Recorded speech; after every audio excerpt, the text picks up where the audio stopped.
Well, here we go. The details have been finalized and the announcements have been made. Will Wade, American coward.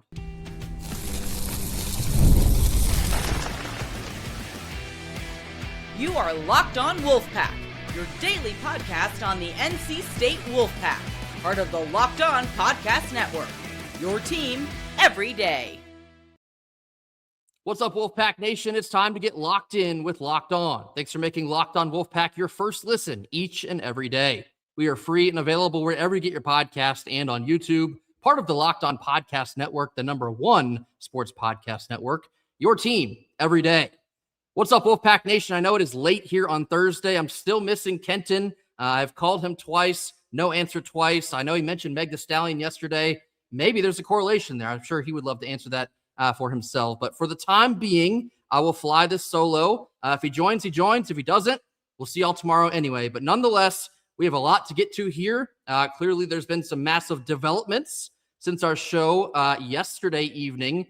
Yesterday, there were rumors. They're basically confirmed rumors at that point. Today, it is now official. Will Wade has now left the NC State basketball program to return to LSU. There is a LSU Tiger reunion now, and he's a clown for that. He is a scathing coward for that because of how all this has gone down, which I'll touch on here in just a second. But the main point being, not only did NC State get fooled, I'll be open to tell you that, NC State was deceived. They were fooled.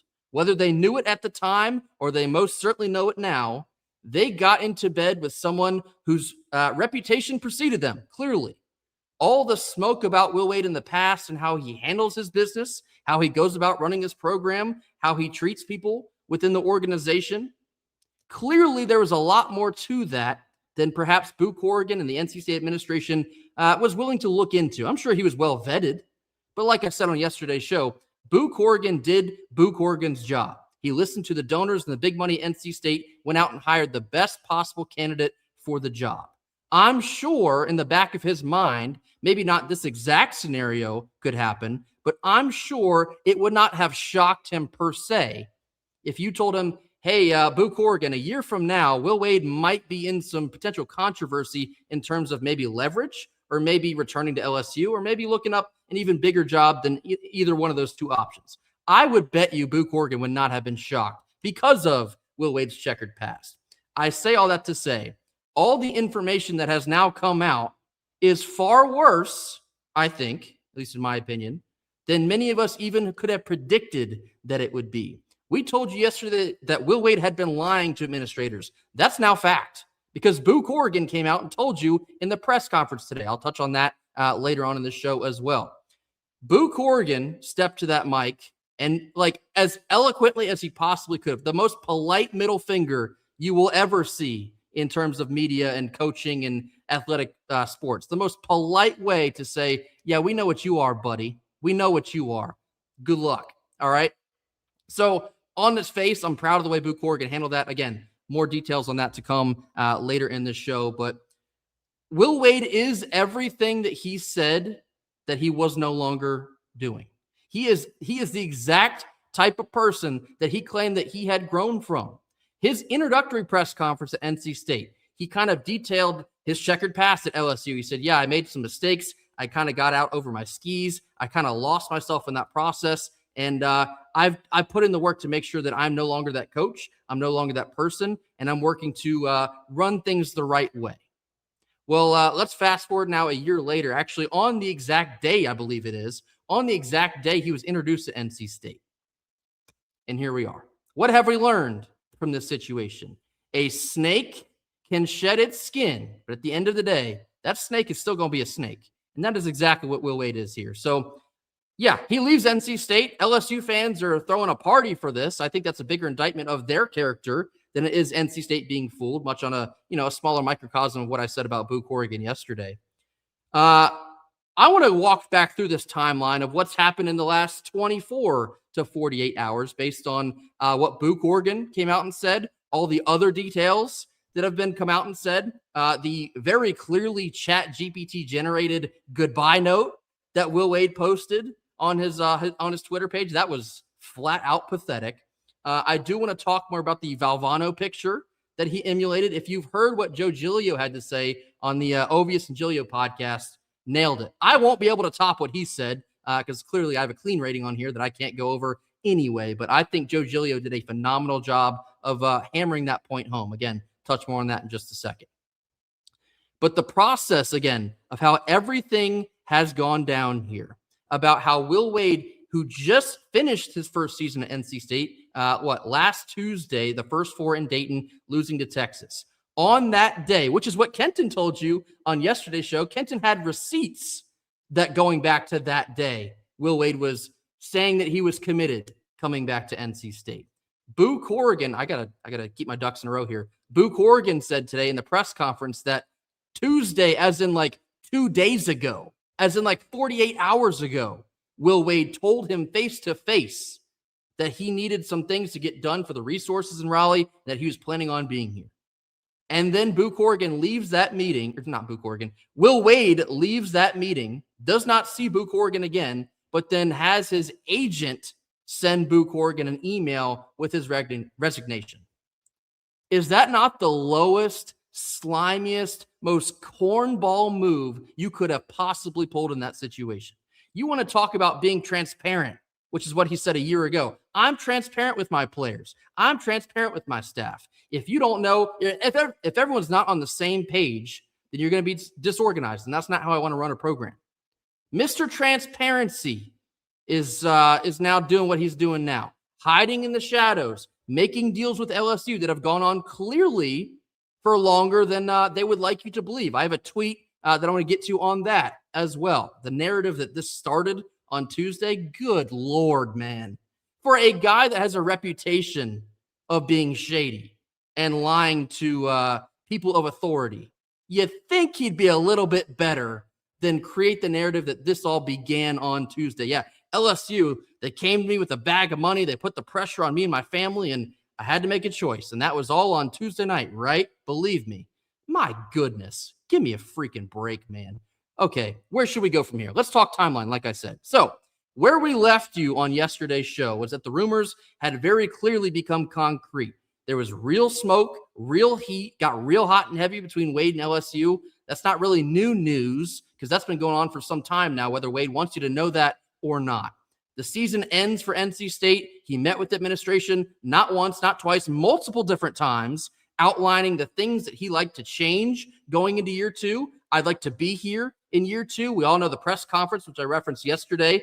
Is the job open? No? Okay. Well, I'm excited about NC State, and I have a job to do here. Well, that was clearly bogus. If you're familiar with Tyler, the Creator, there's a very specific meme that says, well, that was a lie. That was a freaking lie. Of course, all of this has been lies up to this point.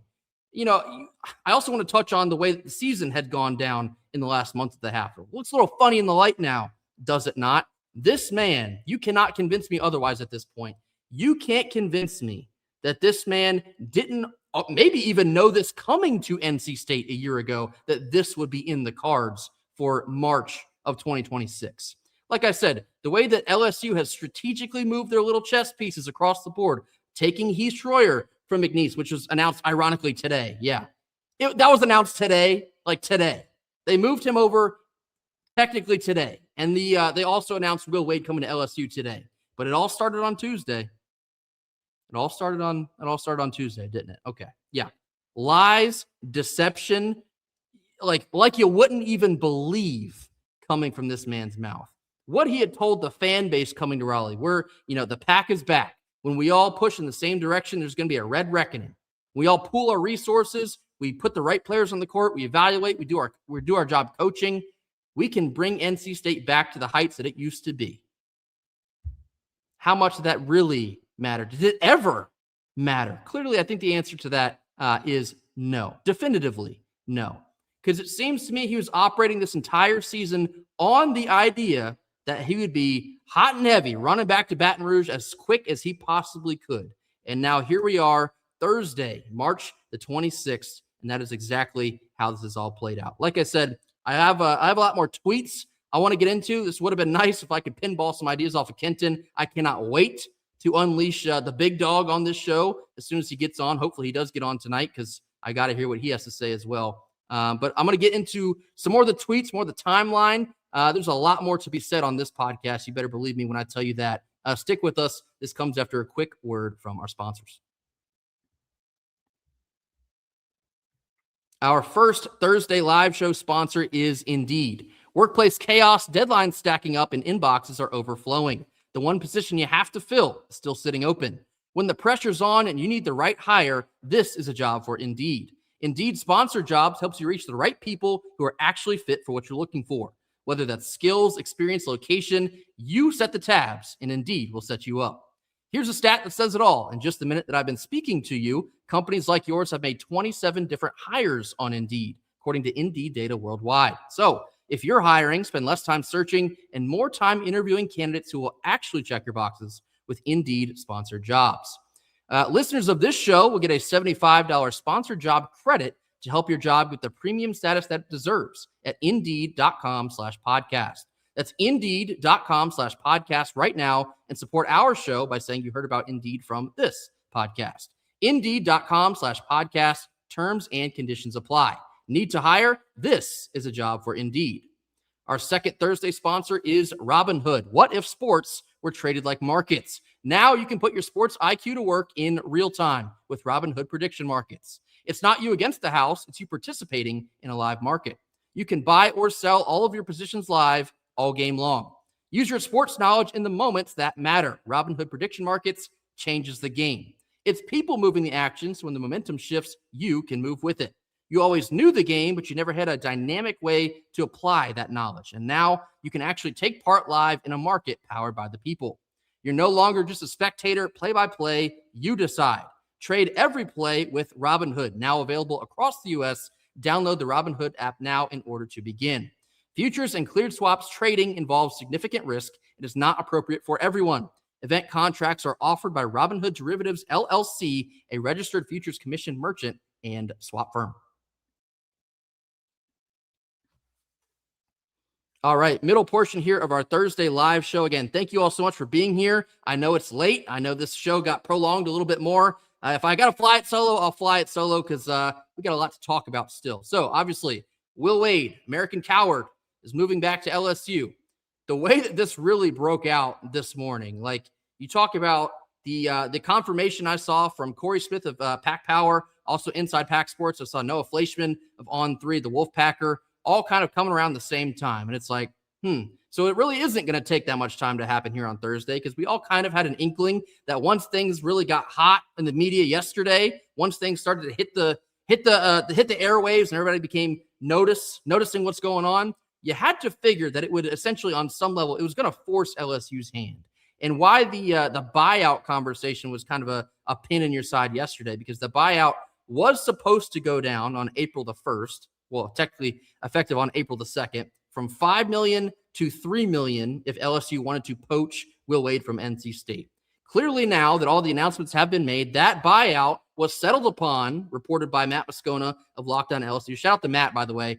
I know he's on the other side of the tracks here, but he has done a phenomenal job outlining all this. So shout out to Matt, shout out to LSU. Great show.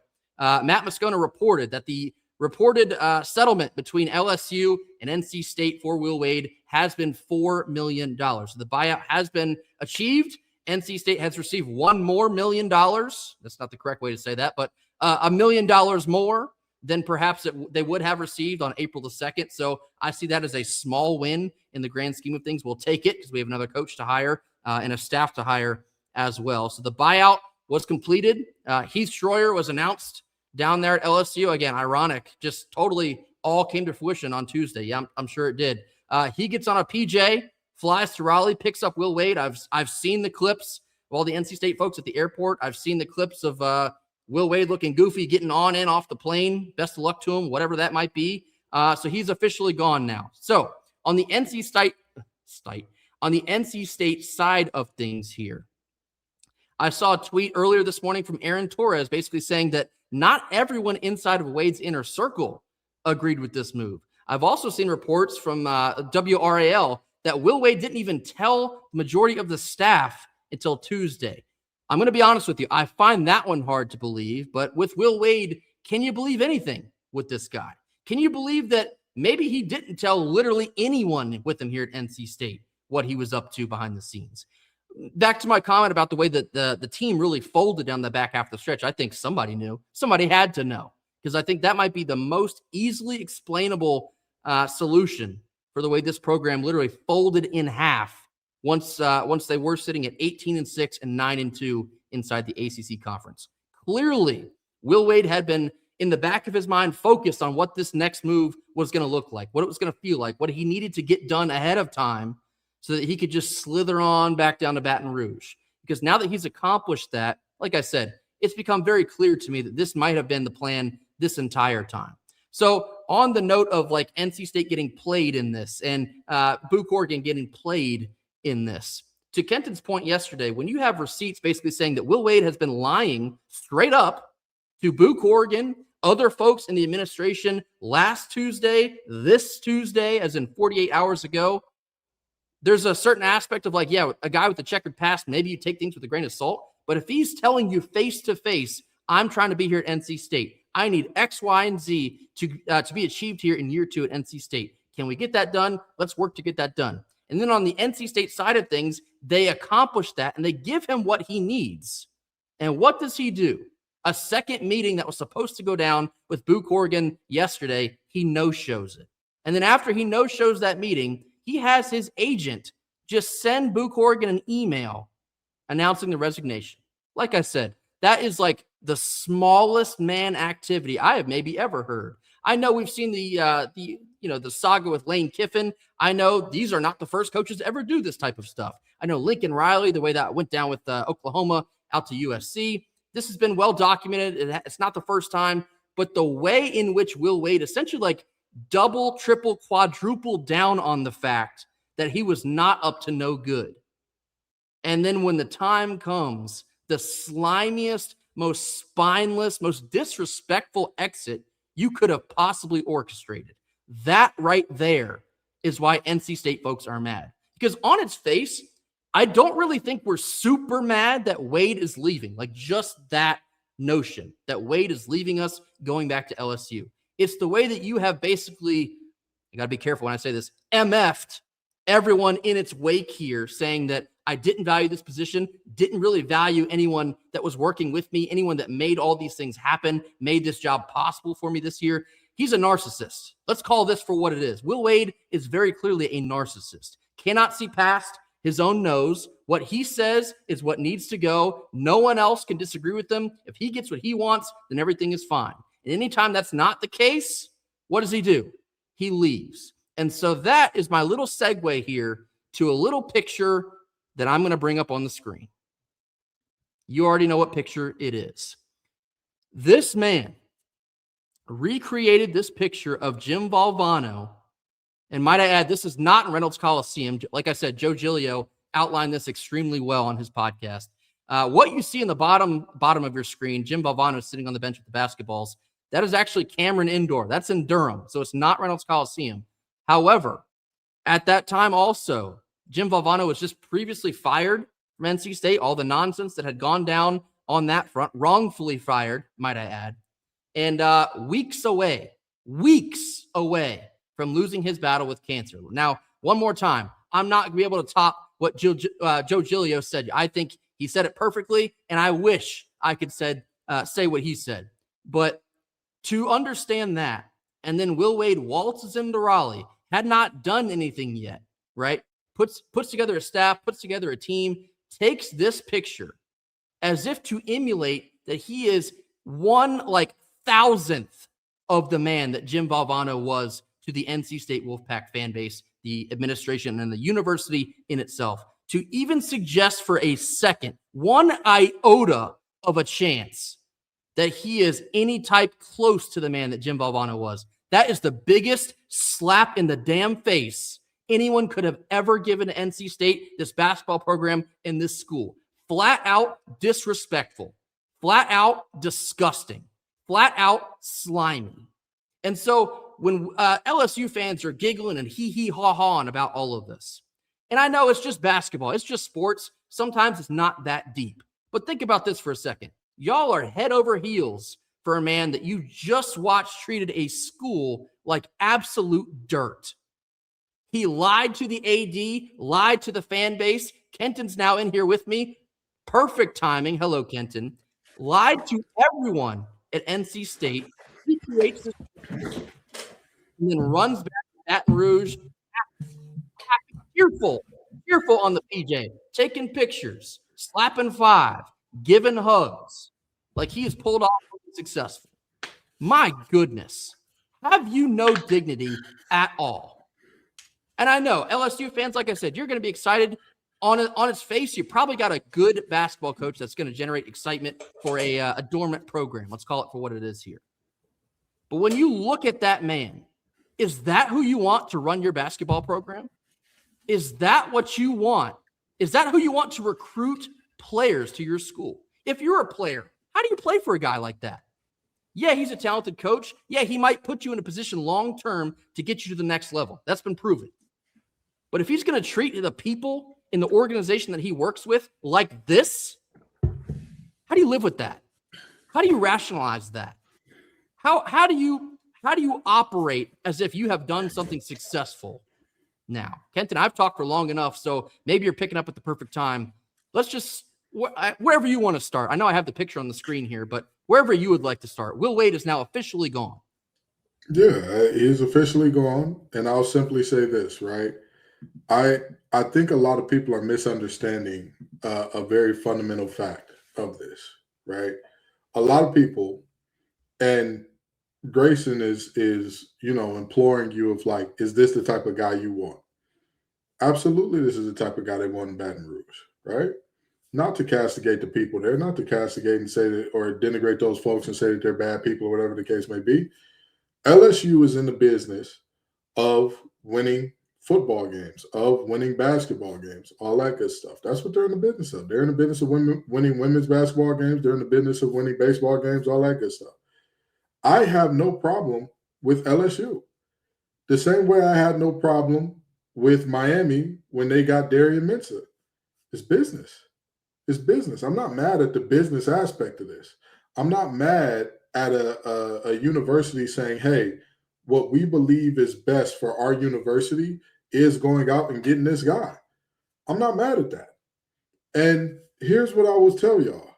If anybody, and this is my personal promise to y'all, if anybody has any video of me saying, hey, once you sign with the Wolfpack, once you come to the Wolfpack, once you say, I'm going to be a coach, I'm going to be a player, I'm going to be any of those things for the Wolfpack. If you have video of me saying, if you sign to the Wolfpack at any point in time, you have to stay here in perpetuity. This is welcome to death row. This is you sign here, you got to stay forever. Show it to me, and I'll give you $10,000, $5,000 to you personally, $5,000 to the NIL collective of your choosing. You know why I'm so confident in that? I was confident in Will Wade staying in Raleigh, but I was confident because I only had one-sided sources there. But here's what I'm getting at in this. I'm not mad at LSU.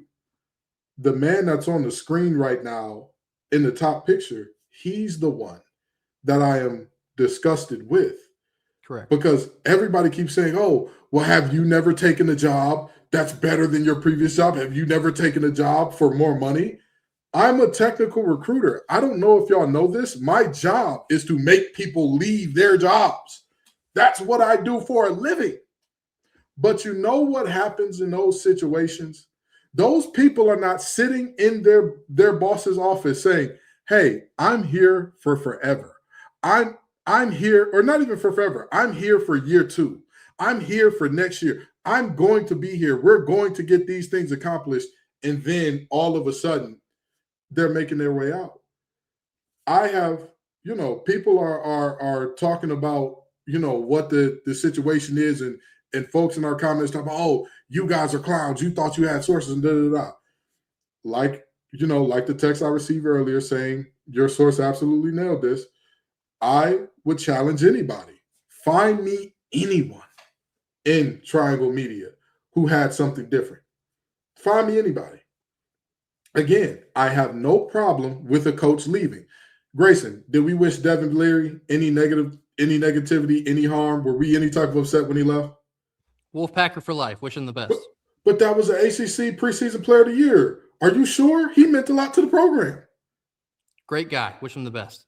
What about MJ Morris? Did we wish him anything negative on this show? Did we say anything negative? Did we say, oh my God, we can't believe? At that time, I believe he was talking to LSU as one of his potential landing spots. Did we say, oh my God, LSU is slime balls, Maryland is slime balls, all these people are slime balls? Did we say any of that? We did not say that, no. Hollywood Smothers, Nora Rogers. You know what? Hollywood Smothers, I used to say we bumping that Sosa Vandross, so clearly we had to have some hate for him on the way out, right? No. Nothing. So again, this is not a show where Grayson and I know that there are other people who say that. I know that there are other people who, if you leave the Wolfpack, you're persona non grata, you're excommunicado, you're the worst thing in the world. That has never been me and Grayson. The way that this happened, the way in which Will Wade continued to lie to people up until he was gone is the problem. That's the problem. It's not leaving. It's not leaving. If Dave Dorn left tomorrow in this same way, I would have the same type of smoke. Correct. The same type of smoke. And you could argue, well, there's a lot more room or there's a ton of room for improvement from Dorn. Okay, great. Dorn has given a decade and a half of his life here. And I would still say, for you to look Boo Corrigan in his eye, for you to look the boosters now, for you to look your players and I say, hey, we're building for year two. This is what I want to, we're going to make this thing happen in year two or year, for during year 16 or whatever the case may be, and then leaving this same way, that would be a problem too. So again, on Locked On Wolfpack, we're not about to sit here and say no coach can ever leave the pack and we're cool with it ever. It's not about that.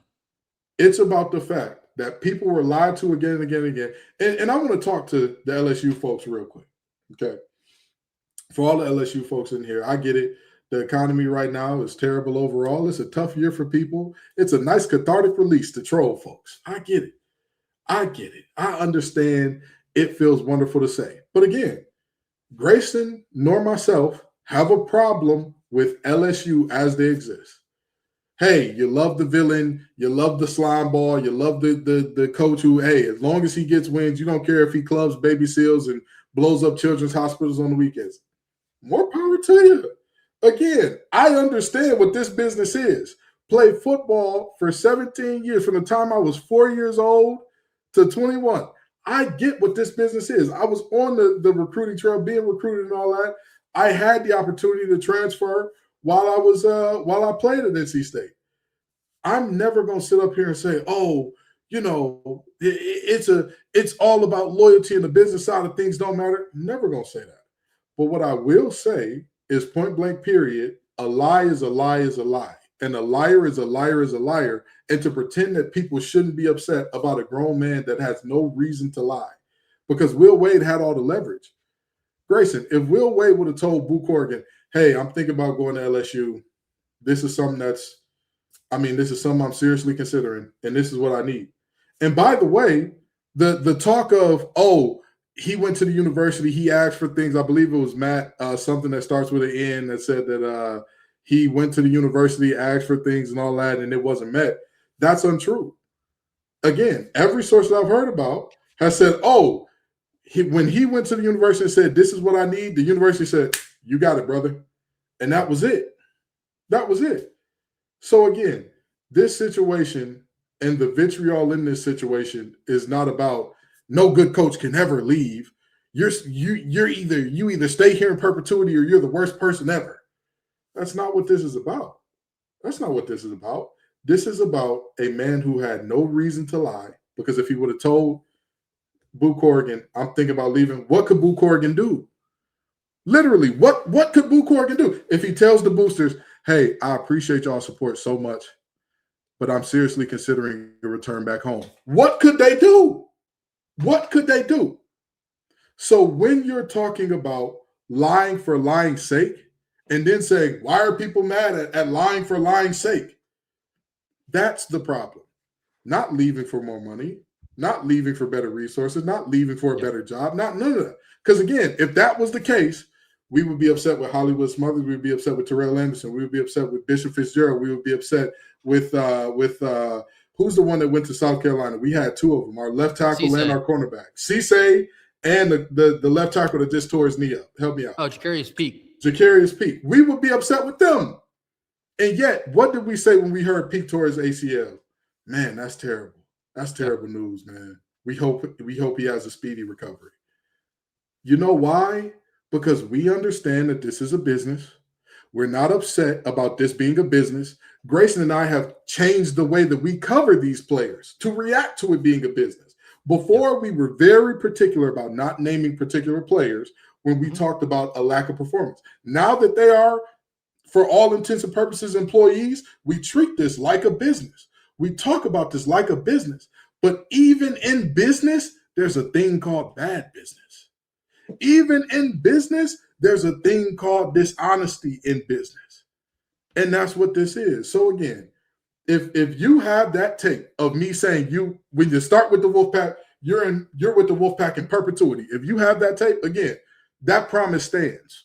Because I can't tell you, I admit I've learned my lesson from saying, hey, I've got sources, because if you don't got sources from every side, I was very particular to say, hey, my sources with the university tell me. I was very particular to say that, but I was assured of an outcome when I didn't have sources from both sides. That's on me. I own that. I apologize for it, and I'll apologize for it again.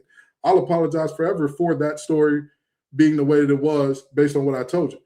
But what I know for a fact, you can't find tape of me and Grayson saying, when you come to the Wolfpack, you're here forever and you can never leave. We've never said that because that's never the belief.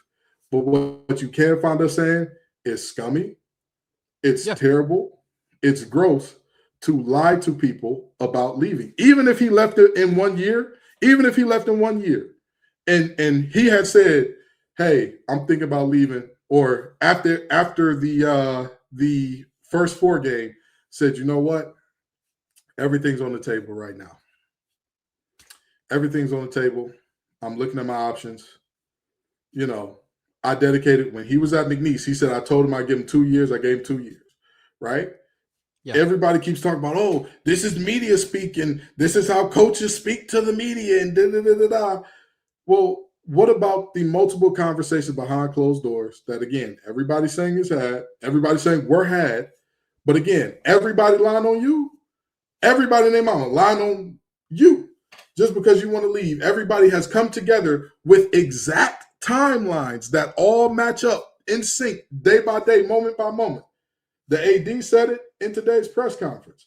The sources I reached out to told me the exact same thing before the press conference, which I talked about on yesterday's live. So, again, congratulations to LSU.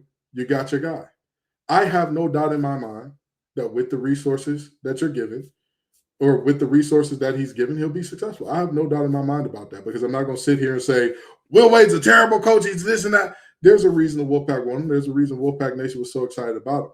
But you cannot say that this is not one of the most deceptive, cowardly moves that we've seen in not just college sports, but all of American sports in recent history. Exactly.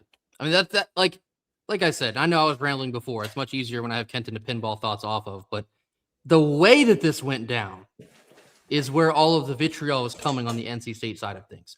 To lie to the administration, to lie to the fan base multiple different times, might I add, in the last couple weeks, saying the hit rate's going to go up. I'm excited to be here at NC State. We have a job to do. We're getting ready for next year. I've been working on this plan for 6 weeks. Clearly that plan was very different than the one he was insinuating he was making. To lie and lie and lie out the side of his neck for weeks here. It's disgusting ethics. That's what the problem is here. And the sad part is like, he won't be the last. There's going to be other coaches that do this. He's not the first person to do it. He won't be the last person to do it. And there's an aspect to this that, well, it's just happening to y'all. Yes, it is happening to us. That's why we're on here talking about it. Because this is the slimiest thing that has perhaps ever happened to NC State across all athletics. It's up there. This is a ridiculously soft move from a guy that wants to put on the persona that he is tough. He's going to run a tough program, but then doesn't even have the decency to tell the athletic director to his face what his intentions are. That is soft. Exactly. You are soft. You are a weak, soft person letting other people build you up a persona that you are tough. You are not. You are not tough. And like I said, Ovius and Giglio did a phenomenal job of outlining that, where essentially he talked big. He thumped his chest. We're going to come to NC State. We're not going to focus on anyone else. We're going to focus on us, and we're going to win big. And then he got his ass beat on multiple different occasions down the stretch of this season and basically said, yep, I'm out of here. I'm calling home the Baton Rouge yet again. That's soft. You weren't built to be here at NC State and succeed. You are not made for Tobacco Road. You can't do it. So you're leaving. You're running back to a conference which might arguably be tougher. It's more top heavy, especially in terms of money. So good luck with that. It's probably going to be a harder league to compete in terms of resources when it's all said and done. Good luck with that. And you're running back to a program that has never won a national championship, which is, by the way, out of the horse's mouth, a stipulation that Wade said when he came to Raleigh. He told us all that somebody had told him to never go to a program that had never won a national championship. Because if you look up and you don't see any banners, you're probably not going to be the first. And so now he has picked LSU 2 different times, a program that has never won a national championship. Talk about condescending, talk about hypocritical. It's all right there. This is in the character of Will Wade, okay? Yeah. Everything you need to know about who he is as a person, if you didn't learn it the first time 5 years ago, you just got another very fast crash course on it now. This is who he is. He is a coward. He is slimy, and Kenton take the wheel. And I don't know how many breaks we have left here, but I will say this. One more. That is ultimately the problem that this thing came down to for me. Because again, if it was impermissible benefits thing or all that, anybody who knows me in terms of impermissible benefits, even for that terrible state of Ohio and all they had going on with the gold pants and all that, I said, hey, what's the big deal here? When people talk about Will Wade and him paying players, I say, hey, it was NIL before NIL. That's not a problem for me. I'm honest about that. If anything in this life, I know that we are all human. We will have inconsistencies. We will have things that contradict each other. But I've been very consistent on paying your workforce will never be a cardinal sin to me. And so to me, this was the thing that kind of shocked me the most, because there's, again, in this situation, you have no reason to lie. You have no reason to say, oh, well, again, I'm not talking about to the media. I'm not talking about to the fans and all that, because I know how coach speak goes. I'm not going to sit up here and not be real about knowing how coach speak goes. I've been in this game long enough. I played football from 2013 to 2016. I've been covering football in college in particular, high school, college, and the NFL from 2016 to now. I've done this for 10 years. I'm never going to sit here and say, oh, man, whatever a coach tells the media, he's 100% bound to and all that good stuff. But when you got behind closed doors to the folks who were making the decisions, who were pulling the levers and all that, yeah, and you lied then, what's the point? What are we doing here? What are we doing? Like, what are you afraid of that's making you lie? Because not most of the time when I hear somebody lie and stuff like that, it's to either seem cool to somebody or because you don't want to lose access to something or something along those lines. You're fearful of the outcome of telling the truth. Of those 3 situations, none of them make sense. You think people are going to think you're less cool? Boo Corrigan he doesn't care about you being cool. No. Restrict access to something. You're already the head coach. What can he say? What can he do that would lead to a worse situation for you? Even if he said, hey, man, if you're looking at LSU, we're going to fire you. Well, guess what that triggers? A buyout on his end. So now NC State has to pay you to go to the better job for you, the job that you feel like is a better job. So again, it ultimately boils down to me. And that's the part that frustrates me, because it boils down to me, just why, dude? Why not be honest the same way you were about McNeese? Why not be honest and just say, you know what? You know what? Hey, man, it's tough.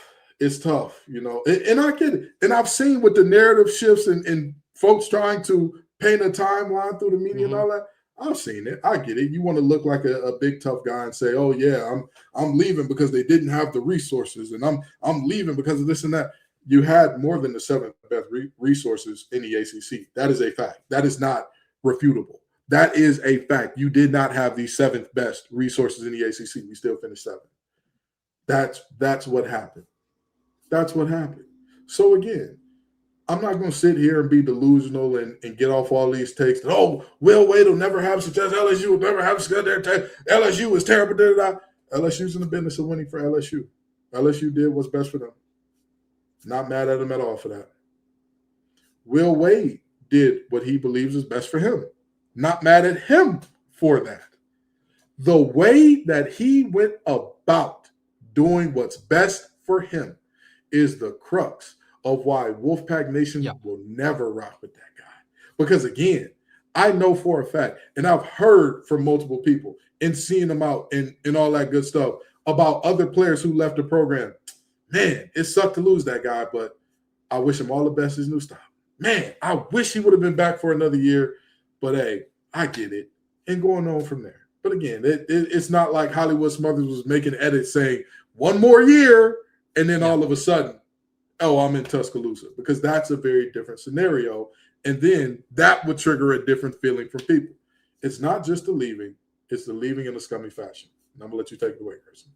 Exactly. It's not the fact that he left and because he feels like this is the best thing for him, but it's the fact that he told everyone for weeks now, this is where I'm going to be next year. We're going to run it back for year 2. We need these resources. If I get these resources, let's go. The hit rate's going to go up. We're going to win big at NC State. All the time while knowing he was never going to be here. In fact, might have been the plan this entire time while being at NC State. That in itself is the problem. And in his little chat GPT goodbye note, basically saying that this is a great chance to go home. It's a place that means a great deal to me and my family. This is home. This is a guy that was born in Nashville, went to college at Clemson, spent 12 years across college basketball at Clemson, Harvard, VCU, and Chattanooga. But LSU and Baton Rouge is home. Sure it is. Stick with us. Quick ad break. Be right back. Our next Thursday live sponsor is TurboTax. Once I pull up my bumper here. TurboTax. It's tax time, but there's a lot going on for all of us. And the old way of doing taxes is also a lot. Trying to book an appointment that's not the most convenient. Sitting in a waiting room that has a stack of papers, emailing back and forth, and wondering if they ever really get your situation. But this year, you're getting a major upgrade with Intuit TurboTax. Intuit TurboTax now has in-person locations nationwide. You can meet face-to-face with a real tax expert and get your documents uploaded straight to your TurboTax app on the spot. And just like that, you're done. Your TurboTax expert will work to get you every dollar that you deserve while you get real-time notifications as you go about your day. It's the relief of walking in and meeting a real person, walking out, knowing your taxes are being handled correctly. Head on over to turbotax.com/local, LOCAL/local, to find a store near you and book your appointment. Only with Intuit TurboTax. And our fourth Thursday live sponsor is Gametime. The biggest stretch of the college basketball season is here with the NCAA tournament. There's buzzer beaters, there's bracket busters, and there's unforgettable moments that everyone's talking about the next day. Being there live for something like that, well, that's bucket list type stuff. The hard part occasionally is actually getting the tickets, though. Long queues, prices jumping off at checkout, and surprise fees that sneak up and get you.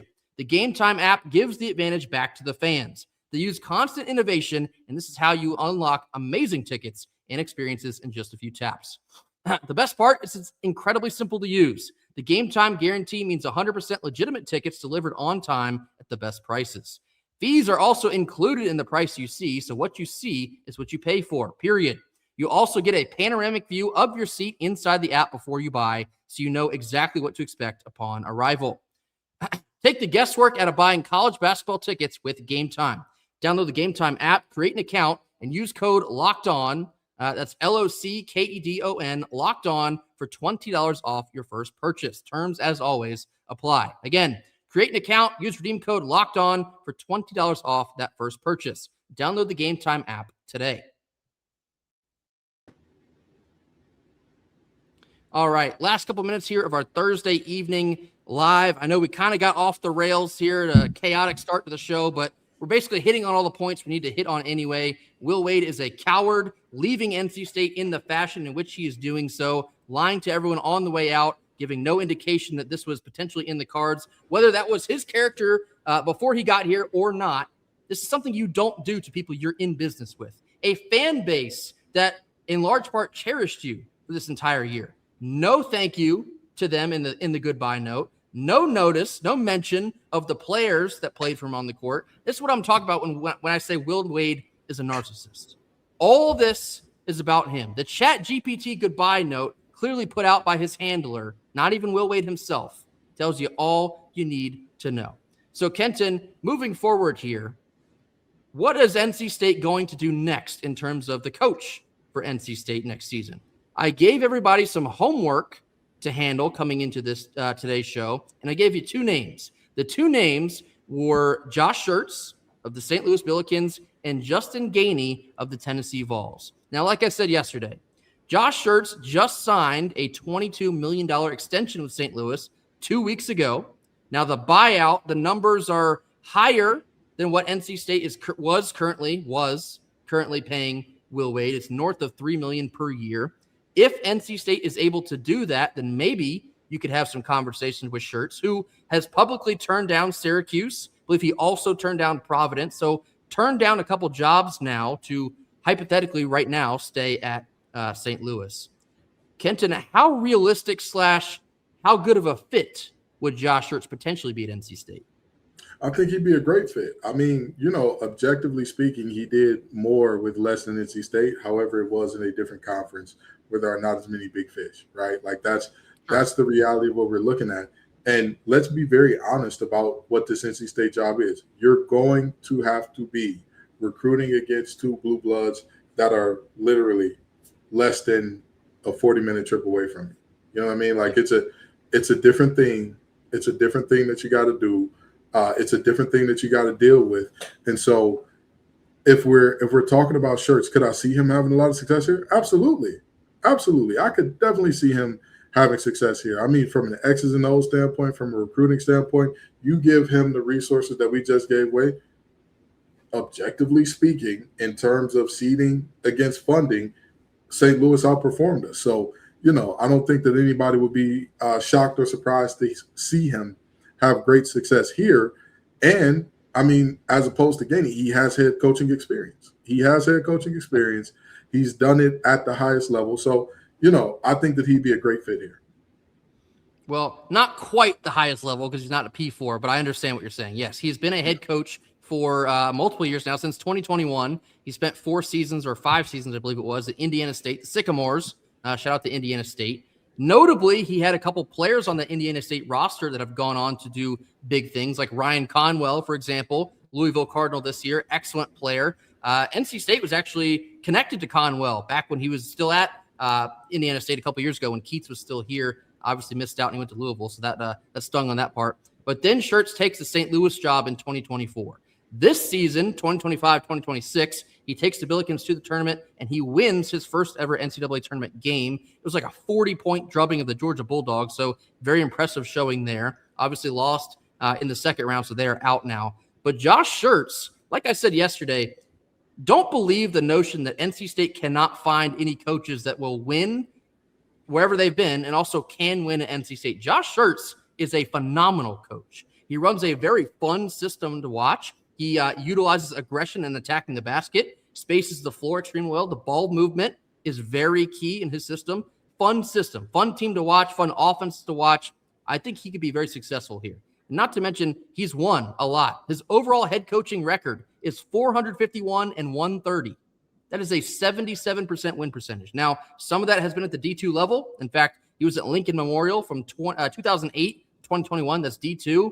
But hear me out when I tell you this. I think when you're at the D2 level for that long and you're winning at that high of a clip, that's almost like it's like real hoops. It's like hoops without all the distractions. No NIL, no real like transfer portal stuff, no media stuff. That's just ball.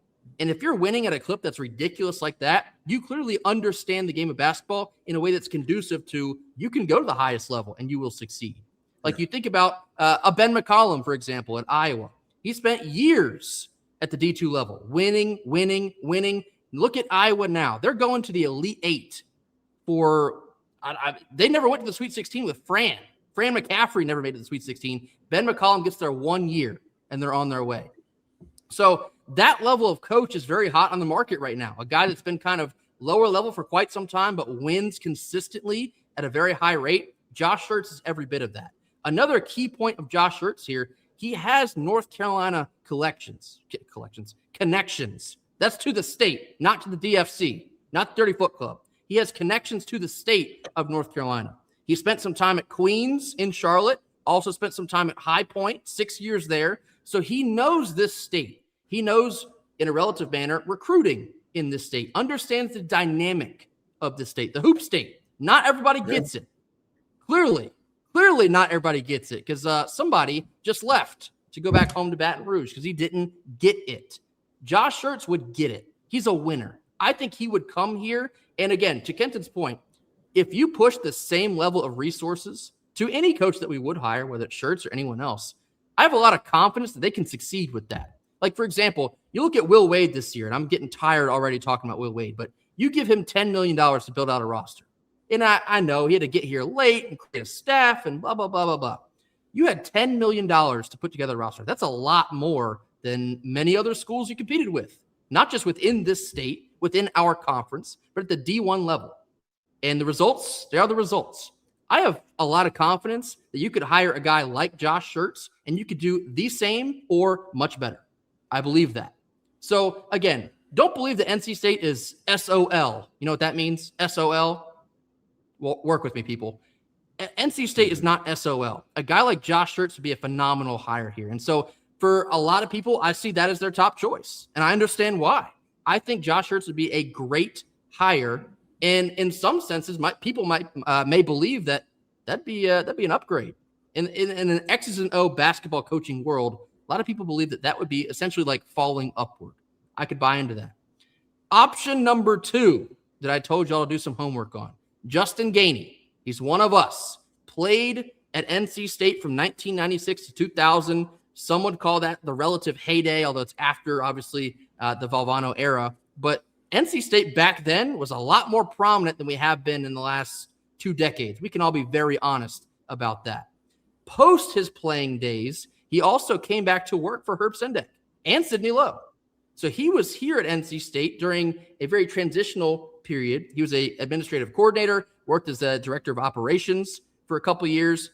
And now, since then, he's gone to App State. He's gone to Elon, gone to Santa Clara, also with Herb Sendek, gone to Arizona, gone to Marquette. He's been at Tennessee now since 2021. And what Kenton also told you, none of those have been a head coaching position. But that, by my count, is 21 years of D1 college basketball coaching experience, assistant level, of course. Also worked on the operations side of things. And so many of us may wonder, well, 21 years, why has he never got a shot yet? Why has he not been head coach yet? To that question, I don't have the answer. Maybe we can ask Justin soon when maybe he's here in another week and a half.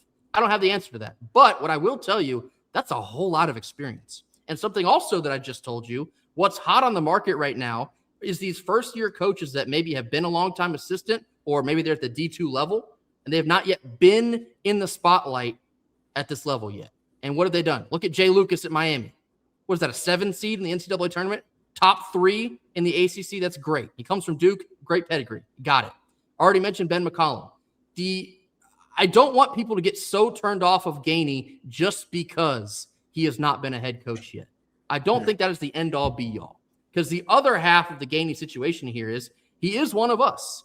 He, maybe more so than any other candidate, would care about coming to NC State and getting the job done. He knows what basketball means to NC State, the fan base within this state. He knows the dynamic, obviously, of the hoop state. He knows Tobacco Road. He knows all of this. And something that I believe to be true, when NC State is going through what they're currently going through, Will Wade is snaking us all and he runs back to Baton Rouge.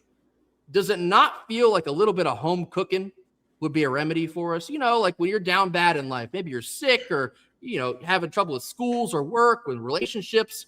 What usually gets you to feel a little bit better? You come back home to mama You get some of that home cooking, all of a sudden the world doesn't seem so bad. I know that's a crazy example, but walk with me here. I believe Justin Gainey would go a long way in like a sentimental value. When you look at the fan base and what we need right now, we need stability. We need loyalty right now because we just got snaked after 1 year. I would imagine Book Oregon, he's getting tired of this coaching search stuff. Hard to blame him. I wouldn't want to be doing this right now either. I want stability to be coming to NC State next. And maybe, not to say that you wouldn't have that with Schertz, because I think on its face, he seems like a great guy. He's very well liked, very successful. No reason to think that he would lie to us and leave after 1 year. But Justin Gainey, you can't convince me that it wouldn't just mean a little something extra to him to come to NC State, get his shot, and do right by us. I know I talked a lot here. Kenton, your thoughts on Justin Gainey? I think that he's been a really good assistant everywhere he's been. By and large, he's had success. I am with Schertz. The concern I have is, can we get him? With Gainey, the concern I have is, are we? It's much tougher being the head man. It's much tougher being the head that wears the crown. Now, Am I going to say that I'd be dejected and feel like, oh my God, I'm never going to watch a basketball game if Gainey is the guy? Absolutely not. Am I saying I'd be disappointed if Gainey is the guy? Absolutely not. But what I am saying is there's more room for concern about the fact that he has never been the head guy in that seat.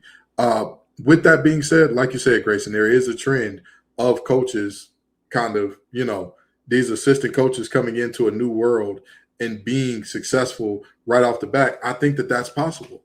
I think that's very, very possible here for Justin Gainey. And like you said, he's not going anywhere if he does have a high amount of success here, because this is his alma mater, and this would also be the first place that gave him a chance as a head coach. So I highly, highly doubt that we would have to worry about this, even if he, ended up getting NC State our first ever double bye in the ACC tournament, had us as a top 5 or 6 seed, not overall, but just a 5-6 seed on that kind of line or anything like that in year one.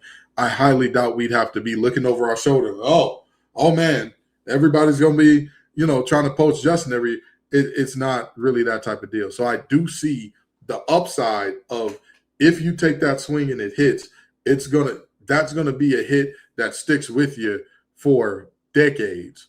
Right. But obviously the downside is it could, again, being the guy in the main chair, it's a lot different of experience being the guy driving the car as opposed to being in the passenger seat providing the snacks and the vibes.